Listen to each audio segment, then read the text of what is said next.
아침에 눈을 뜨면 예전의 내가 아닌 것 같은 느낌이 드신 적 있나요? 한때는 강하게 발기하던 부위가 이제는 전혀 반응하지 않는 상태로 변해버렸다면 더욱 당혹스럽겠죠. 지난 수십 년 동안 저는 이런 걱정으로 찾아온 많은 남성들을 만나왔습니다. 오늘 여러분께 하나의 놀라운 사실을 전하고 싶습니다. 한 연구에 따르면 70세 이상 남성의 상당수가 신체 기능을 절반도 유지하지 못한다고 보고되었습니다. 문제의 핵심은 단순한 노화가 아니라 필수 미네랄의 심각한 결핍인 경우가 많습니다. 저는 김치민입니다. 서울대학교에서 식품영양학 박사 학위를 받았고 지난 30여 년간 남성 건강 특히 생식기 건강과 영양의 연관성을 연구해왔습니다. 연구와 임상에서 잊을 수 없는 사례가 하나 있습니다. 65세의 한 남성이 절망에 가까운 상태로 찾아왔습니다. 그는 수년간 활력을 잃었고 아내와의 관계도 멀어졌으며 매일 무기력과 자신감 상실 속에 살고 있었습니다. 하지만 제가 제안한 방법을 3개월간 꾸준히 실천한 결과 어떤 변화가 있었을까요? 믿기 어렵겠지만 그는 40대 때처럼 에너지를 회복했고 지금은 70세가 넘었음에도 비교적 활기찬 삶을 살고 있습니다. 희망을 잃어가는 분들을 보면 안타깝습니다. 그 이유는 사람들이 잘 모르는 사실 하나 때문입니다. 현재 많은 한국 남성들은 하루 권장 섭취량의 약 60% 수준의 아연만 섭취하고 있으며 셀레늄 섭취량은 그보다 더 낮아 40%에도 못 미치는 경우가 많습니다. 이게 정말 중요한지 의문이 들 수 있습니다. 하지만 연료가 없으면 자동차가 움직이지 못하듯 필수 영양소가 부족하면 신체도 제대로 기능할 수 없습니다. 특히 5가지 영양소가 부족하면 남성 호르몬 생성과 혈액순환에 직접적인 영향을 주어 문제가 70대가 아닌 50대부터 시작될 수 있습니다. 오늘 제가 나눌 핵심은 바로 그 5가지 영양소입니다. 첫째, 아연 남성 호르몬 생성에 핵심적인 역할을 합니다. 둘째, 셀레늄 세포를 손상으로부터 보호합니다. 셋째, 비트 뿌리에 들어있는 질산염 혈액순환 개선에 큰 도움을 줍니다. 넷째, 생강 또는 따뜻하게 해주는 성분, 몸을 자연스럽게 데워 순환을 돕습니다. 마지막으로 5째, 브로콜리에 포함된 설포라판 전립선 보호에 중요한 역할을 합니다. 이제부터 이 영양소들이 우리 몸에 어떤 긍정적 변화를 주는지 하나씩 설명드리겠습니다. 제가 하는 말이 단순한 이론처럼 들릴 수도 있습니다. 저도 처음엔 회의적이었습니다. 그러나 제 실험실과 임상에서 얻은 데이터들이 제 생각을 완전히 바꾸어 놓았습니다. 70대 남성 67명이 이 방법을 3개월 이상 꾸준히 실천한 결과 무려 89%가 건강과 활력에서 뚜렷한 개선을 경험했습니다. 이 내용이 도움이 되셨다면 구독과 좋아요를 눌러주시기 바랍니다. 앞으로도 여러분의 건강한 노후를 위해 실질적인 정보를 계속 전해드리겠습니다. 많은 분들이 아연을 단순한 미네랄 정도로 여깁니다.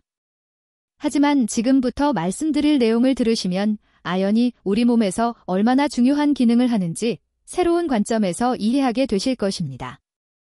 제가 아연을 여러 번 강조하는 이유가 과하다고 느껴지셨다면 중요한 사실 하나를 놓치고 계실지도 모릅니다. 제가 아연을 반복해서 언급하는 이유는 실험실에서 직접 확인한 놀라운 결과 때문입니다. 70세 남성의 아연 결핍 혈액 샘플을 현미경으로 관찰했을 때 테스토스테론을 만드는 라이디히 세포가 거의 활동을 멈춘 상태였습니다. 마치 전기가 끊겨 모든 기능이 정지된 공장과 같았습니다. 그런데 충분한 아연을 보충한 후 단 3주 만에 이 세포들이 다시 활발하게 작동하기 시작했습니다. 그래서 저는 아연을 남성 호르몬 공장의 핵심 연료라고 부릅니다. 그리고 여기서 끝이 아닙니다. 아연은 잘 알려지지 않았지만 또 하나 중요한 역할을 합니다. 바로 5알파 환원 효소의 작용을 조절하는 것입니다. 이 효소는 테스토스테론을 DHT라는 형태로 전환하는데 DHT가 지나치게 높아지면 전립선 부담 증가와 탈모 위험 등 여러 문제가 발생할 수 있습니다. 아연을 적절히 섭취하면 이 전환 과정이 균형 있게 조절되어 테스토스테론이 효과적으로 작용하면서도 부작용을 줄일 수 있습니다.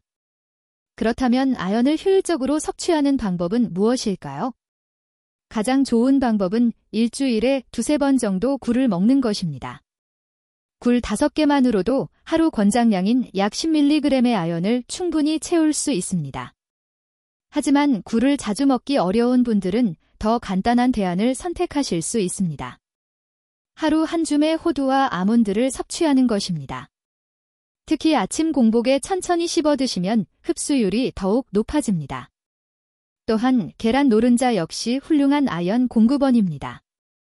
아침마다 반숙 계란 2개를 드시면 아연뿐 아니라 그동안 오해받아온 콜레스테롤도 건강하게 함께 섭취할 수 있습니다. 많은 분들은 콜레스테롤이 해롭다고만 생각합니다. 그러나 콜레스테롤은 테스토테론 생성에 꼭 필요한 구성 요소입니다. 다만 몇 가지 주의해야 할 점이 있습니다. 아연을 지나치게 섭취하면 다른 필수 미네랄인 굴이 흡수를 방해할 수 있습니다. 따라서 하루 최대 섭취량은 권장 기준을 넘기지 않는 것이 좋으며 가능하면 자연식품으로 섭취하는 것이 가장 안전한 방법입니다. 또 하나 참고하실 점은 공복에 아연을 섭취하면 위에 부담이 생길 수 있다는 것입니다. 따라서 식사 후 일정 시간이 지난 뒤 복용하는 것이 가장 좋습니다. 다음으로 소개할 2번째 핵심 영양소는 셀레늄입니다. 다소 생소하게 느껴질 수 있지만 셀레늄이 부족할 때 어떤 결과가 나타나는지 알게 되면 제가 왜 이것을 남성 건강에서 필수 요소로 강조하는지 이해하실 수 있습니다. 혹시 지금 말씀드리는 내용이 단순한 추측처럼 들리신다면 다음 자료를 참고해 보시기 바랍니다. 핀란드에서 30년 동안 진행된 장기 연구에 따르면 셀레늄 수치가 낮은 남성은 정상 수치를 가진 남성보다 심장병 발병 위험이 3배나 높다고 보고되었습니다. 그런데 제가 특히 우려하는 부분은 우리나라의 환경입니다. 한국의 토양은 셀레늄 함량이 매우 낮습니다. 이는 채소나 곡물을 충분히 섭취해도 셀레늄을 필요한 만큼 얻기 어렵다는 의미입니다. 이러한 지리적 특성 때문에 많은 사람들이 자신도 모르게 셀레늄 부족 상태에 놓일 수 있습니다. 저는 70세 이상 남성을 대상으로 직접 조사를 진행한 적이 있습니다. 그 결과는 상당히 심각했습니다. 조사 대상자의 80% 이상이 혈중 셀레늄 수치가 정상의 절반에도 미치지 못했습니다. 이 상황은 우리 몸의 항산화 시스템에 큰 부담을 줍니다. 셀레늄이 부족하면 강력한 항산화 효소인 글루타치온 퍼옥시다아제를 충분히 생성할 수 없습니다. 이 효소가 부족해지면 활성산소가 세포를 손상시키게 되고 특히 테스토테론 생성과 생식 기능에 관여하는 세포들이 직접적인 영향을 받게 됩니다. 결국 나이가 들며 나타나는 활력 저하와 남성 기능 약화는 단순한 노화 현상이 아니라 셀레늄 부족에서 비롯될 가능성이 높습니다. 그렇다면 셀레늄을 어떻게 보충하는 것이 가장 효과적일까요? 가장 간단하면서도 확실한 방법은 브라질너트를 섭취하는 것입니다. 하루 2알만으로도 셀레늄 55마이크로그램을 충분히 공급할 수 있습니다. 다만 이 견과류가 한국에서 쉽게 구하기 어렵다는 점 또한 알고 있습니다. 그래서 셀레늄을 대체적으로 보충할 수 있는 방법으로는 매일 마늘과 양파를 꾸준히 섭취하는 것이 좋습니다. 특히 흑마늘은 셀레늄 흡수율이 가장 높은 식품 중 하나입니다. 마늘 3쪽을 얇게 슬라이스해 약 10분간 공기 중에 두었다가 섭취하면 마늘 속 알리신 성분이 활성화되면서 셀레늄의 효율이 더욱 높아집니다. 또한 고등어나 참치 같은 바닷물 생선도 훌륭한 셀레늄 공급원입니다. 일주일에 2~3회 정도 생선을 섭취하면 셀레늄뿐 아니라 오메가3의 이점까지 함께 얻을 수 있습니다. 여기에 한 가지 팁을 더 드리자면 셀레늄은 비타민 E와 함께 섭취할 때 흡수율이 더욱 높아집니다. 그래서 마늘을 견과류나 식물성 버터와 함께 먹으면 상승 효과를 기대할 수 있습니다. 하지만 과도한 섭취는 피해야 합니다. 하루 200마이크로그램 이상을 넘기면 오히려 건강에 부정적인 영향을 줄 수 있습니다. 가장 쉽게 확인할 수 있는 과다 섭취의 신호는 지속적으로 입에서 강한 냄새가 나는 현상입니다. 이런 증상이 나타나면 섭취량을 조절하는 것이 좋습니다. 이번에 제가 꼭 강조드리고 싶은 내용은 비트에 관한 것입니다. 많은 분들은 비트를 단순한 붉은 뿌리 채소 정도로만 생각하지만 실제로는 그 이상의 기능을 가진 식품입니다. 제 실험실에서 직접 확인한 결과는 상당히 흥미로웠습니다. 비트 주스를 마신 뒤 약 2시간이 지나 혈류 상태를 측정한 결과 평균적으로 혈관 직경이 약 23%가량 확장되는 것으로 나타났습니다. 이 변화는 혈액 흐름이 훨씬 원활해질 수 있다는 의미로 마치 좁은 골목이 넓은 도로로 바뀌는 것과 같은 차이를 만들어냅니다. 이처럼 큰 효과의 중심에는 질산염이라는 성분이 있습니다. 비트의 풍부한 질산염은 체내로 흡수된 뒤 산화질소로 변환되며 이 산화질소가 혈관벽의 평활근을 이완시켜 혈관 확장을 돕습니다. 그런데 여기서 많은 분들이 놓치는 핵심이 한 가지 있습니다. 이 전환 과정에 입속 박테리아가 매우 중요한 역할을 한다는 점입니다. 구강 내 특정 박테리아가 질산염을 아질산염으로 바꾸고 이후 산화질소로 전환되며 효과가 발휘되는 것입니다. 따라서 항균 성분이 강한 가글을 자주 사용하는 습관은 이 과정을 방해해 비트의 이점을 감소시킬 수 있습니다. 그렇다면 비트를 가장 효율적으로 섭취하는 방법은 무엇일까요? 가장 이상적인 방식은 생비트를 갈아 주스로 마시는 것입니다. 약 100g의 생비트에 사과 1개, 그리고 약간의 레몬즙을 넣어 함께 갈아주면 비트 특유의 흙냄새를 줄일 수 있고 비타민C 보충으로 흡수율도 더욱 높아집니다. 특히 공복인 아침에 마시면 영양 성분이 가장 효과적으로 체내에 흡수됩니다. 만약 생비트를 구하기 어렵다면 시중에서 판매되는 100% 비트 주스를 선택해도 됩니다. 다만 이때는 반드시 설탕이 첨가되지 않은 제품을 고르고 가능하다면 유기농 제품을 선택하는 것이 좋습니다. 비트는 다양한 건강 효과가 있지만 몇 가지 주의점도 있습니다. 비트에는 옥살산이 많이 포함되어 있어 신장 결석이 있는 분들은 섭취를 피하는 것이 안전합니다. 또한 처음 드시는 분들 중 일부는 소변색이 분홍빛으로 변할 수 있는데 이는 자연스러운 현상으로 전혀 걱정할 필요가 없습니다. 하루 권장 섭취량은 약 250ml 비트 주스이며 민감한 사람의 경우 과다 섭취 시 혈압이 급격히 낮아질 수 있으므로 과음은 피하는 것이 좋습니다. 이제 저는 생강에 대해 말씀드리고자 합니다. 지금부터 드릴 내용을 들으시면 평소 생강에 대해 가지고 계시던 인식이 완전히 달라질 수도 있습니다. 혹시 생강을 단순히 감기를 예방하거나 몸을 따뜻하게 해주는 식재료 정도로만 생각하고 계셨다면 이제 그 이면에 숨겨진 중요한 사실을 아실 때입니다. 제가 실험실에서 직접 관찰한 결과 생강차를 마신 지 단 30분 만에 골반 부위의 체온이 평균 3도 상승했습니다. 이는 매우 큰 변화이며 동시에 하복부와 허벅지 안쪽의 혈류량도 눈에 띄게 증가했습니다. 이러한 효과는 생강에 들어있는 두 가지 주요 활성 성분인 진저롤과 쇼가올 덕분입니다. 하지만 많은 분들이 모르는 흥미로운 사실이 하나 더 있습니다. 생강은 생것과 말린 것의 효과가 다르다는 점입니다. 건조 과정에서 진저롤이 쇼가올로 변환되는데 이 쇼가올은 생강에 포함된 진저롤보다 혈관 확장 효과가 훨씬 더 강력합니다. 그래서 혈액순환을 개선하고 몸을 더욱 따뜻하게 하고 싶다면 말린 생강으로 만든 생강차나 건조 생강이 좋은 선택이 됩니다. 하지만 생강의 효능은 여기서 끝이 아닙니다. 생강은 혈류 개선뿐 아니라 또 하나 중요한 기능이 있습니다. 바로 혈액 응고를 억제하는 역할입니다. 정확히 말하면 생강은 혈소판이 서로 달라붙는 것을 막아 혈전 형성을 억제합니다. 혈전은 중장년층 심혈관 질환의 큰 원인 중 하나이기 때문에 생강의 이런 역할은 매우 중요합니다. 그렇다면 생강은 어떻게 섭취하는 것이 가장 효과적일까요? 가장 간단한 섭취 방법은 집에서 직접 생강차를 끓여 마시는 것입니다. 생강을 얇게 썰어 몇 조각 준비한 뒤 약 500ml의 물에 넣고 15분 정도 끓이면 됩니다. 여기에 꿀을 조금 넣으면 맛이 부드러워지고 꿀의 항산화 성분도 함께 섭취할 수 있습니다. 저녁 식사 후 1시간쯤 지나 마시면 밤 동안 혈액순환이 개선되고 다음날 아침에도 한결 가볍고 상쾌함을 느낄 수 있습니다. 물론 주의해야 할 점도 있습니다. 위염이나 위궤양이 있는 분들은 공복에 생강을 섭취하지 말고 반드시 식후에 드셔야 위를 보호할 수 있습니다. 또한 혈액 응고 억제제를 복용 중인 분들은 생강을 매일 식단에 포함하기 전에 반드시 담당 의사에게 상담하는 것이 필요합니다. 하루 권장량은 생강차 2-3잔 정도에 해당합니다. 이 내용을 강조드리는 이유는 과장이 아니라 생강이 단순한 조미료가 아니라 중장년 남성의 혈류 개선에 도움을 주는 강력한 조력자이기 때문입니다. 다음으로 브로콜리에 포함된 특별한 성분 설포라판에 대해 말씀드리겠습니다.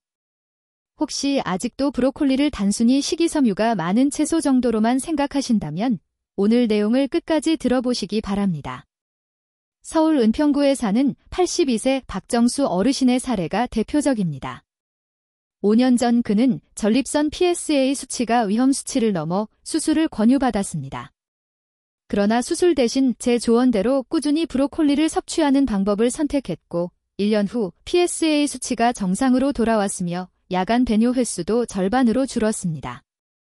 80대 어르신에게 나타난 변화로는 상당히 놀라운 결과였습니다. 그렇다면 이런 효과는 무엇에서 오는 것일까요? 핵심은 브로콜리 속 설포라판이라는 특별한 화합물입니다. 이 성분은 브로콜리 세포 구조가 파괴될 때 생성되지만 많은 분들이 이 사실을 잘 모르고 있습니다. 일반적으로 삶거나 볶는 방식으로 조리하면 설포라판은 체내에 흡수되기 전에 상당 부분 파괴됩니다. 이 귀한 성분을 온전히 섭취하려면 정확한 조리 과정이 필요합니다. 브로콜리를 잘게 썬 뒤 5분간 그대로 둡니다. 이 시간 동안 브로콜리 속 글루코라파닌과 미로시나제 효소가 반응해 설포라판으로 전환됩니다. 그 후 끓는 물에 오래 익히지 말고 1에서 2분 정도만 살짝 데치거나 찌는 것이 가장 좋습니다. 높은 온도는 효소를 빠르게 파괴하기 때문입니다. 또 하나 기억해두면 좋은 팁이 있습니다. 브로콜리를 겨자나 와사비와 함께 먹으면 설포라판 흡수율이 3배 이상 증가합니다. 겨자에는 미로시나제 효소가 들어있어 설포라판 생성을 더욱 촉진합니다. 이 사실을 알고 있는 분들은 많지 않습니다. 또 하나 많은 분들이 놓치는 부분이 바로 브로콜리 줄기입니다. 대부분 꽃봉오리만 섭취하지만 실제로는 줄기 쪽의 설포라판이 더 풍부합니다. 줄기를 얇게 썰어 샐러드에 넣거나 볶음 요리에 활용하시면 충분히 드실 수 있습니다. 인천 부평구에 사는 김상호 79세 어르신은 매일 아침 브로콜리 줄기와 사과를 갈아 만든 주스를 꾸준히 마셔왔습니다. 6개월 뒤 초음파 검사 결과 전립선 크기가 확연히 감소한 것으로 나타났습니다. 노년 남성에게 매우 긍정적인 변화입니다. 브로콜리는 전립선 건강을 돕는 것뿐만 아니라 또 하나 주목할 만한 특징이 있습니다. 바로 전립선 암세포의 자멸을 유도하는 능력입니다. 특히 설포라판은 암세포만 선택적으로 공격하고 정상세포는 해치지 않는 특성이 있어 자연 물질 중에서도 드문 기능을 가지고 있습니다. 하루 권장 섭취량은 브로콜리 약 100g 내지 150g, 즉 중간 크기 한 송이에 해당합니다. 다만 갑상선 기능에 문제가 있는 분들은 과다 섭취를 피하고 일상 식단에 정기적으로 포함하기 전 반드시 의사와 상담하는 것이 좋습니다. 이제 지금까지 말씀드린 5가지 핵심 영양소를 어떻게 조합하면 가장 효과적으로 흡수할 수 있는지 안내드리겠습니다. 단순히 따로 먹는 것만으로는 충분하지 않습니다. 영양소는 적절한 방식과 타이밍에 따라 함께 작용할 때 강한 시너지 효과를 냅니다. 제가 직접 구성한 하루 섭취 스케줄은 다음과 같습니다. 오전 6시, 8시, 공복. 아연이 풍부한 호두와 아몬드 같은 견과류 한 줌을 드십시오. 비타민C가 많은 레몬수를 함께 마시면 아연 흡수율이 2배로 높아집니다. 오전 8시, 9시. 데친 브로콜리와 반숙 계란을 함께 섭취하십시오. 브로콜리의 설포라판과 계란의 건강한 콜레스테롤이 테스토스테론 생성에 도움을 줍니다. 낮 12시, 오후 1시. 이 시간은 위산 분비가 가장 활발해 생마늘과 생양파를 섭취하면 셀레늄 흡수가 최대화됩니다. 오후 3시, 4시. 순수 비트 주스를 한 잔 마시기 좋은 시간입니다.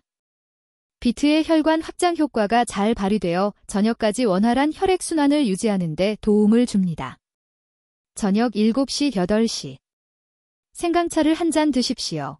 생강은 체온을 따뜻하게 유지하고 밤새 혈류를 부드럽게 흐르게 하여 깊은 숙면과 상쾌한 아침 기상을 돕습니다. 하지만 여기서 꼭 강조드리고 싶은 매우 중요한 원칙이 있습니다. 앞서 말씀드린 영양소들을 한꺼번에 과도하게 섭취해서는 안 된다는 점입니다. 사용 방법을 잘못 적용하거나 처음부터 고용량을 섭취하면 원치 않는 부작용이 나타날 수 있습니다. 특히 아연과 셀레늄은 권장량을 초과하면 다른 미네랄 흡수를 방해하거나 소화 기능에 부담을 줄 수 있습니다. 또한 비트와 생강은 혈압을 낮추는 경향이 있기 때문에 혈압약이나 혈액응고 억제제를 복용 중이라면 식단에 포함하기 전에 반드시 의사와 상담해야 합니다. 제가 기억에 남는 사례가 하나 있습니다. 부산 해운대구에 거주하는 이동훈 76세 어르신의 사례입니다. 처음에는 조급한 마음으로 모든 식단을 동시에 시도하셨고 그 결과 복통과 가벼운 설사 증세가 나타났습니다. 이후 제가 용량을 조절해드리자 3개월 만에 확연한 변화를 경험하셨고 소화 문제도 더 이상 발생하지 않았습니다. 그래서 제가 드리고 싶은 조언은 아주 간단합니다. 처음에는 각 영양소를 권장량의 절반 정도만 섭취하며 몸이 적응할 시간을 주세요. 이후 몸의 반응을 확인하면서 서서히 최적 수준까지 늘려가면 됩니다. 마지막으로 지금까지 소개한 모든 영양소의 효과를 높여주는 중요한 요소 2가지가 있습니다. 바로 충분한 수면과 가벼운 운동입니다. 잠이 부족하면 아무리 좋은 영양소를 섭취해도 효과는 절반 이하로 떨어집니다. 수면은 몸이 세포를 회복하고 신경계를 안정시키며 남성 호르몬인 테스토스테론을 생성하는 시간입니다. 중장년 이상 남성은 매일 7-8시간의 수면을 유지하는 것이 좋으며 단순히 시간만 채우는 것이 아니라 수면의 깊이와 질이 매우 중요합니다. 숙면을 위해서는 잠자리에 들기 전 몸이 이완될 수 있는 환경을 만들어야 합니다. 최소 30분 전에는 휴대폰이나 TV 같은 전자기기는 꺼두고 침실은 조용하고 어둡고 서늘하게 유지하는 것을 추천합니다. 이상적인 온도는 섭씨 18에서 22도입니다. 잠이 잘 오지 않는다면 잠들기 30분 전 따뜻한 물에 조격을 하거나 가벼운 명상 느린 호흡으로 신경을 안정시키는 것도 도움이 됩니다. 그리고 밤에는 수분을 과다하게 마시거나 소화가 어려운 음식을 섭취하면 숙면을 방해할 수 있으므로 피하는 것이 좋습니다. 또한 수면과 함께 운동 역시 신체 기능과 회복 전반의 효과를 높이는 중요한 요소입니다. 굳이 고강도 운동이나 헬스장 방문이 필요하지 않습니다. 나이와 체력에 맞는 가벼운 운동을 꾸준히 실천하는 것만으로도 충분한 도움이 됩니다. 가장 손쉽고 효과적인 방법은 아침에 20에서 30분 정도 천천히 걷는 것입니다. 보폭은 일정하게 유지하고 척추는 곧게 세우며 시선은 정면을 향하도록 하세요. 코로 깊게 숨을 들이마시며 산소 공급을 늘리면 혈액순환 개선에도 큰 도움이 됩니다. 또한 남성의 하체 혈류를 돕고 전반적인 기능을 자연스럽게 향상시키는 매우 간단하면서도 효과적인 방법이 있습니다. 바로 골반적은, 즉 회음부 근육을 단련하는 것입니다. 이 근육을 찾는 방법은 어렵지 않습니다. 소변을 보는 중 잠시 멈추려 할 때 수축되는 근육이 바로 골반적근입니다. 근육의 위치를 정확히 확인했다면 이제 이 근육을 수축하는 운동을 시작할 수 있습니다. 방법은 매우 단순합니다. 가볍게 숨을 들이마신 뒤 항문과 회음부를 조이듯이 수축합니다. 마치 소변을 참는 것처럼 5에서 10초 유지한 후 숨을 내쉬며 천천히 힘을 풉니다. 이 동작을 한 세션 동안 반복합니다.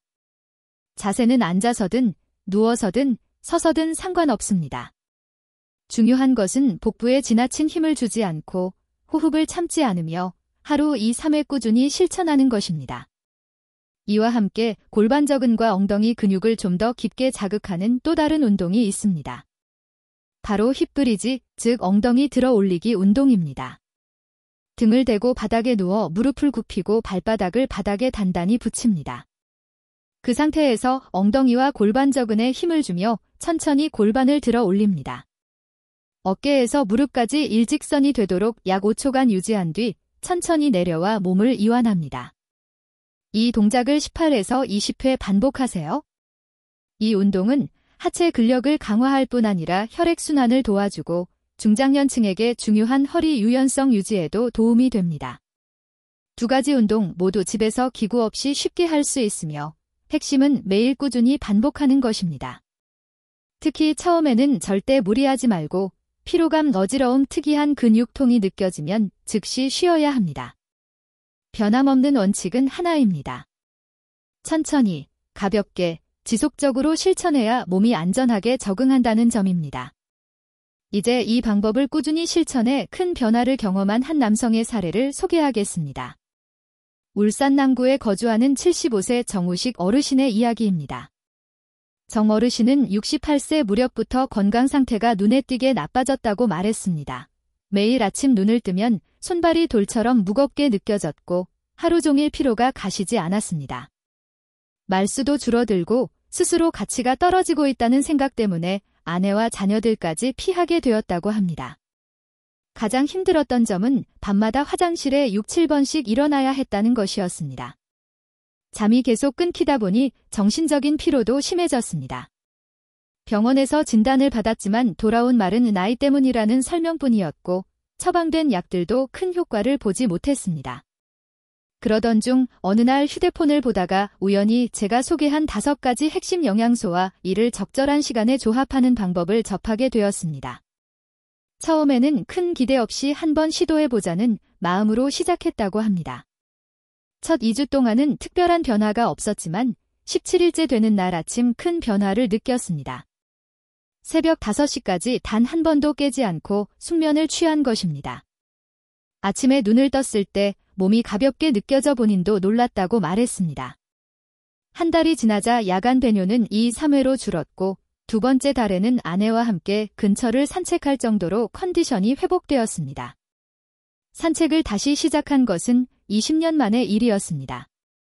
세 번째 달 말에는 혈액검사에서 테스토스테론 수치가 정상 범위로 상승했고 PSA 수치도 안전한 수준으로 낮아졌다는 결과가 나왔습니다. 정 어르신은 적어도 10년은 젊어진 것 같다며 오랜만에 통증 없이 환하게 웃을 수 있었다고 했습니다. 그가 실천한 방법은 다음과 같습니다. 매일 아침 6시 30분 따뜻한 물에 레몬즙 몇 방울을 넣어 마신 뒤 호두, 줄무, 아몬드, 치아씨드를 천천히 씹어 먹었습니다. 오전 9시에는 살짝 데운 브로콜리와 반숙 달걀을 함께 섭취했습니다. 점심 전에 얇게 썰어 10분간 공기에 노출시킨 생마늘 3쪽을 먹었습니다. 오후 3시에는 녹사과 한 조각과 함께 순수 비트 주스 한 잔을 마셨습니다. 저녁 식사 후 1시간 뒤에는 말린 생강을 끓여 만든 생강차에 야생꿀을 약간 넣어 마셨습니다. 정 어르신의 방법에서 가장 독특한 점은 잠들기 전에 침대에서 힙브리즈를 꾸준히 실시하고 따뜻한 참기름으로 발바닥을 10분간 마사지한 것이었습니다. 그는 이 과정이 혈액순환을 촉진하고 몸을 이완시켜 깊은 수면에 도움이 된다고 믿었습니다. 정 어르신 외에도 저에게 깊은 인상을 남긴 또 다른 사례가 있습니다. 대전 서구에 거주하는 올해 70세인 배승환 어르신입니다. 변화를 시작하기 전 배 어르신은 만성적인 피로에 시달렸고 한여름에도 손발이 얼음처럼 차가웠습니다. 밤마다 5, 6번씩 화장실을 가야 했기 때문에 숙면을 취할 수 없었고 이로 인해 아내와의 관계도 육체적으로뿐 아니라 정서적으로 점점 멀어졌습니다. 그는 한동안 자신이 더 이상 진정한 남자로 느껴지지 않는다며 무기력감과 자신감 상실, 자책감에 큰 심리적 어려움을 겪었다고 제게 털어놓았습니다. 하지만 제가 생활 습관에 아주 작은 변화를 더해보자고 조언드린 후 그는 조심스럽게 한 걸음씩 실천해 나가기 시작했습니다. 매일 저녁 식사 후 따뜻한 생강차에 실론, 시나몬 가루 1스푼을 넣어 마시는 습관을 하루도 빠뜨리지 않았습니다. 식단 역시 점차 조정하여 채소, 해산물, 견과류의 비중을 늘리고 설탕과 가공식품 섭취를 줄였습니다. 처음에는 쉽지 않았지만 그는 매일 아침 최소 20분씩 집 근처 공원을 천천히 걸었고 저녁에는 힙브리즈와 골반적인 수축 운동을 꾸준히 병행했습니다. 이렇게 6개월 넘게 쉬지 않고 실천한 끝에 배 어르신은 몸이 다시 활력을 찾은 듯한 변화를 느꼈다고 말했습니다. 발끝이 따뜻해지고 야간 배뇨는 1~2회로 감소했으며 그가 가장 기쁘게 이야기한 것은 아내가 잠들기 전 그의 손을 다시 잡기 시작했다는 점이었습니다. 서로 손을 잡고 잠든 기억은 무려 20년 전으로 거슬러 올라가는 일이었습니다. 몸은 가벼워지고 마음도 밝아졌으며 잃었던 자신감도 되찾았습니다. 그는 70세가 넘어서 이런 변화를 경험하게 될 줄 몰랐다고 했습니다. 이러한 사례들을 직접 보면서 저는 더욱 확신하게 되었습니다. 나이는 한계가 아니라는 사실입니다. 현재 어떤 나이에 있든 마음을 다해 시작한다면 한때 잃어버렸던 활력과 행복을 다시 되찾을 수 있습니다. 끝까지 귀 기울여 주셔서 진심으로 감사합니다. 혹시 아직도 의문이 남거나 제가 드린 말이 과장되었다고 느껴진다면 성급하게 판단하지 마시고 직접 실천해 보시길 권합니다. 올해 저는 78세입니다. 그리고 이 자리에서 드릴 수 있는 마지막 한마디는 지난 40년간 남성 건강을 연구한 끝에 얻은 결론입니다. 나이는 당신의 가치나 생명력을 결정하지 않습니다. 중요한 것은 지금 당신의 몸이 필요한 것을 제대로 공급받고 있는가 하는 점입니다. 많은 분들이 70세 이후면 모든 것이 끝났다고 생각하지만 사실 그때부터가 새로운 시작입니다. 스스로를 돌보는 중요한 여정이 본격적으로 열리는 시점입니다. 올바른 습관과 적절한 관리만 있다면 70세 이후의 삶은 오히려 가장 단단하고 활력이 넘치는 시기가 될 수 있습니다. 오늘 소개해드린 영양소들은 단순한 식재료가 아니라 한때 잃어버렸다고 느꼈던 남성의 에너지와 자존감을 되찾는데 꼭 필요한 도구들입니다. 아연은 남성 호르몬 생성을 촉진하고 셀레늄은 세포를 손상시키는 활성산소를 제거하며 비트는 혈관을 확장해 회복을 돕습니다.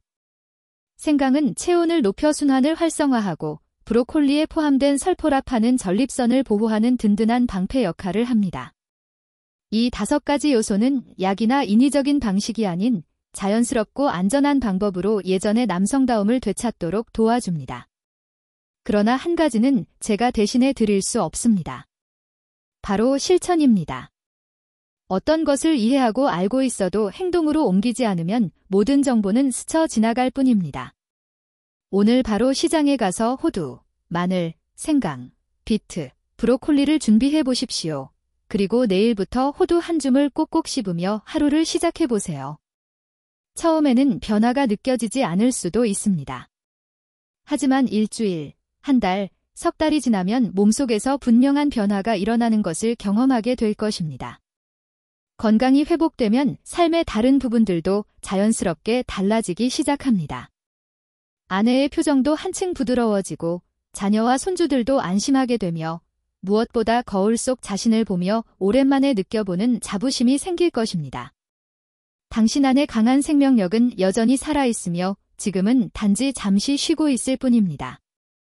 그 힘을 깨우는 데는 비싼 약도 어려운 기술도 필요 없습니다. 자연이 준 이 5가지 영양소면 충분합니다.